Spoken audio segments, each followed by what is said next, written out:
Well, hello, everybody, and welcome once again to another edition of Pray on This. Well, I'm home for a few hours from my honeymoon. Uh, my wife had to do a few things at the office, and she's in doing that. But when she returns early this afternoon, we're going away again for the weekend. We're back next week, and you'll get regular updates from me. But the week after, we're traveling to California. So before we really get going, hit that like button, subscribe, turn on notifications, and share the video. It'll help get me out there in the algorithm. It'll help keep conservative voices on YouTube and on Rumble with Justin Trudeau's C11 and C18, the censorship of the internet and the removal of things that are disgusting or despising. Well, I absolutely think that Justin Trudeau is disgusting and I totally despise him. So, more than likely, under his rules, I'm breaking the law, or at the very least, I should be removed. So, I'm here to do a week in review, which obviously I didn't do last week because I got married last Friday and I was rather busy. However, I'm back to do one this week, and there's only one thing to really talk about. Yes, I know. I could talk about rising crime rates, the fact that all hard drugs are legal in BC right now, and I have no idea what the Trudeau Liberals and the BC NDP are up to. I could talk about the Alberta election and whether or not I think Danielle Smith will win. But we all know the big subject of the week. It's David Johnston coming out and saying there's no need for a public inquiry into Chinese election interference. Nothing to see here. No. I mean, just because there's a raging fire doesn't mean that we need to look. Just move along. Trust me, everything is okay. I'm sorry, Mr. Johnston. It's not. And don't get me wrong. I used to have a lot of respect for you. That respect was challenged when you accepted this appointment to be the special rapporteur, especially considering your connections to the Justin Trudeau family. But now that respect is all gone. You took 60 years of your adult life building a stellar reputation, being one of the best governor generals I had experienced in my lifetime, to now throwing it all away for a little cockwomble known as Prime Minister Justin Trudeau. So let's get into this. Johnston says there's nothing to see here, and if you read his report, he is, well, kind of all over the place as far as I'm concerned. He doesn't focus in on things that have happened and that we know about. We know, for example, that Chinese interests, with interest back to the Communist Party in Beijing, made a $140,000 donation to the Trudeau Fund. We know that that donation was accepted by Justin Trudeau's brother. We know why it was done. And we know that the foundation can't return the donation because they can't figure out who actually gave it to them. We know who gave it to them. It was the Chinese government. And we also saw the fact that he only denied one of the allegations that Han Dong had told the Chinese diplomats to hold the two Michaels longer in custody, that would be better for the Liberal Party. But he doesn't deny that Mr. Dong had a relationship with Chinese diplomats at the consulate in Toronto. He doesn't deny that Mr. Dong may have had undue influence in becoming the Liberal candidate for his riding in Don Mills. No, none of that's denied at all. Also, there was nothing said about the donation to the Trudeau Foundation. Then again, that's pretty convenient considering that David Johnston, up until when he took this job, was a member of the Trudeau Foundation, part of the membership that selects the board, put on there by Prime Minister Justin Trudeau. There are other things that just make this incredibly troubling. First of all, when questioned by the media, and it was very obvious that David Johnston is not used to be questioned by the media, and anybody posing questions that questioned him, he became quite combative. He said that he had gone to Frank Aghobuchi, the former Chief Justice of the Supreme Court of Canada. But why don't we take a look here? Because, the former justice said that, oh no, there's no conflict of interest here, but let's look at this. In 2018, Prime Minister Justin Trudeau appointed liberal-friendly former Supreme Court Justice Frank Akabuchi as the special envoy for the Trans Mountain Pipeline. During the SNC-Lavalin affair, that company hired him to seek the deferred prosecution that they wanted from the government. How much was he involved in contacting the chief of the Privy Council, the PMO's office, Gerald Butts, trying to put pressure on then Attorney General Judy Wilson-Raybould to give the deferred prosecution, basically to let SNC off the hook? This, we must remember, is the affair that led to Gerald Butts, the principal secretary of the Prime Minister and lifelong friend, being forced to resign and remove himself from public life.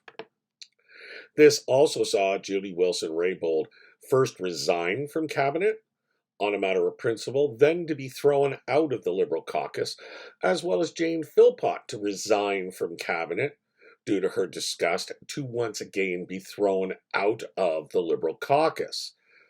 But he told Johnston he was not in conflict of interest, despite the fact that Johnston was a personal friend of Pierre Elliott Trudeau, our current Prime Minister's father, and that he has known Justin Trudeau since he's been at least 5 years old. This is a man who regularly skied with Pierre Elliott Trudeau, and that his 5 daughters and Pierre Elliott Trudeau's 3 sons, Justin being one of them, were all the same age, and they had several skiing parties together at Mount Tremblay, where the Johnston family used to have a family home. Also, the fact that Johnston on several occasions drove the former Prime Minister's children, Justin being one of them, to his mother's house because at the time the Prime Minister and his mother were separated. There's a little bit more here to this relationship than what's being said now. Johnston also in an interview less than a year ago before being appointed special rapporteur with Bob Fife, talks about fondly how when he was principal at McGill University, and the title of principal at McGill University is the same as being the dean or the president, basically the top administrative officer of that university, had regular drop-in meetings with Justin Trudeau. Justin would drop by the office and David Johnston would always make time for him. It's also at this time that David Johnston became quite familiar with some of our current Prime Minister's friends, the former Liberal Premier of Ontario, Dalton McGuinty, and of course that former Principal Secretary, Gerald Butts. Not to mention, just ignoring the relevance of the Trudeau Foundation in here. It gets even better though. Sheila Block, who Johnston hired to be legal counsel for him while looking into this matter, is an ardent Liberal supporter. She's made multiple donations to the Liberal Party of Canada, including 2 recent donations in the amount of $1,000. I would not call her nonpartisan. I would definitely say that her partisanship lies with the Liberal Party of Canada.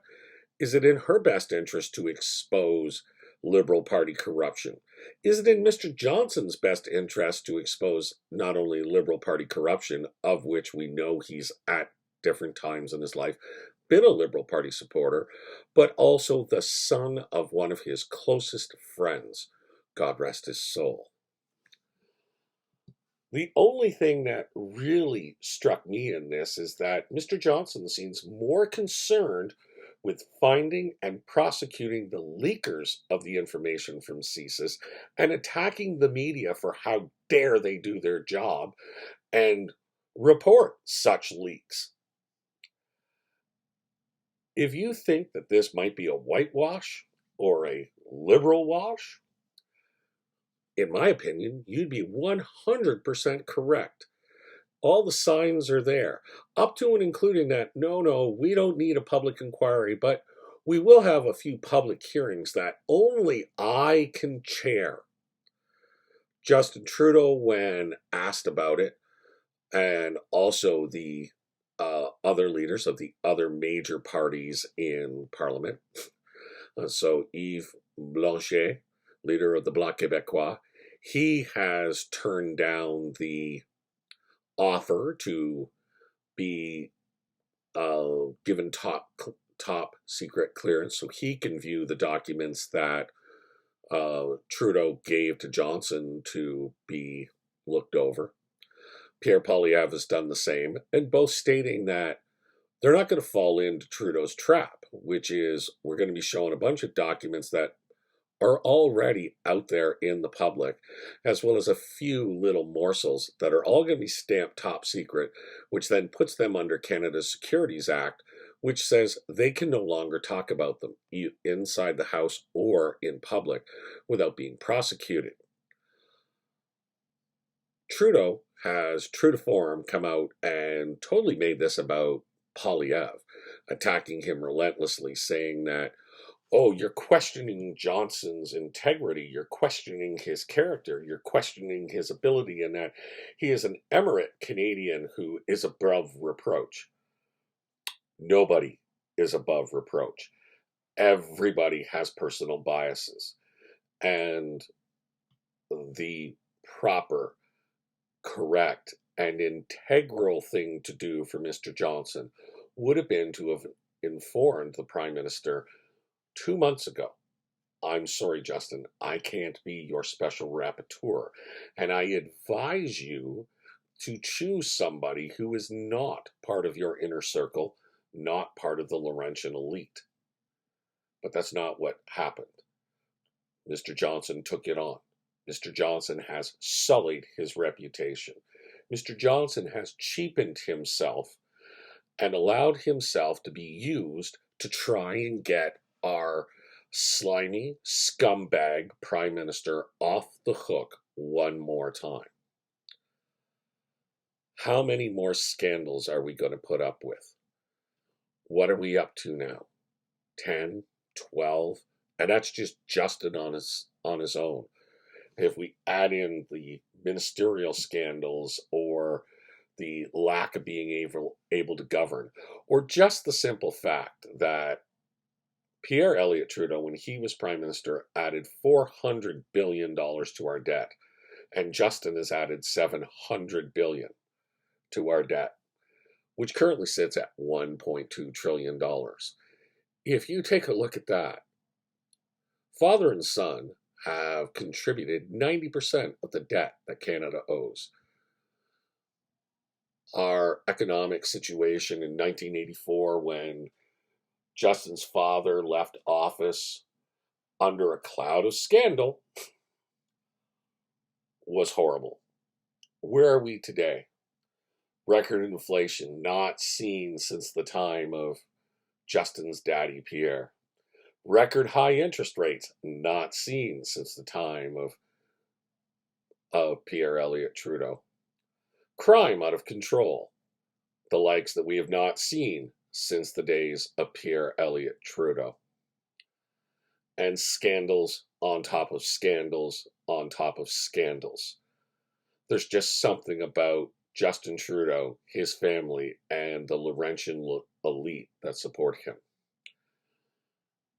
If you don't see just how corrupt this is, why don't we take a look at the fact that out of the senators Justin Trudeau has appointed to the Senate, all of them but one have been members or fellows of the Pierre Elliott Trudeau Foundation.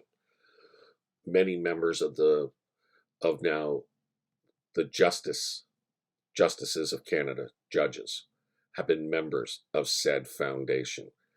Every time he needs to hire a senior bureaucrat to run interference for him, like Morris Rosenberg, they are high rank members of the Trudeau Foundation.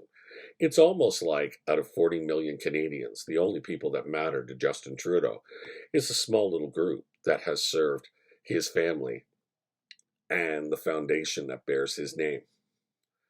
Once again, we have whitewashing going on, just like Morris Rosenberg did about his report of 2021 election interference. A report that's so vague and so cleverly worded that if it ever is put to judicial review and judicial scrutiny, that he can get out by saying, well, I didn't really lie. I just didn't give all the facts. This is what Justin Trudeau's Canada is. It's a place where drugs, all drugs, are completely legal in British Columbia, and we're seeing record amounts of violent crime, records amounts of petty theft, records amount of violence, and record amount of overdose deaths. This is Justin Trudeau's Canada, where we see criminals not held on bail for violent crimes, but being released so they can murder police officers or other unsuspecting, innocent civilians. This is Justin Trudeau's Canada, where those senior citizens who have worked their entire life can't enjoy their golden years because they have to choose between eating and heating their home. This is Justin Trudeau's Canada, where young people can't live the Canadian dream. You know, there used to only be 3 things you had to do in our country to have a successful life. The first was graduate high school. The second was get a job and hold it. The third was not have children outside of a committed relationship. If you did those 3 things, you would climb the scales and definitely enter the middle class. All I've heard Justin Trudeau say for 8 years is, I'm working hard for the middle class and those that are trying to join it. I don't think a trust fund baby actually knows what the middle class is. And I think that he thinks that all we are a bunch of butlers and maids in this country who have been put on this earth to serve him and the Laurentian elite. If you can stand and stomach the level of corruption that Justin Trudeau has brought to our government, and if you can live with and stand the level of corruption and incompetence of the Liberal Party of Canada, I hope you are comfortable living in that sewer. But it does my heart well to know that 70% of us no longer are buying this as acceptable. That, as always, is Pray on This. I wish you a fantastic weekend and a great next week. May God bless you all. And once again, like, subscribe, and share.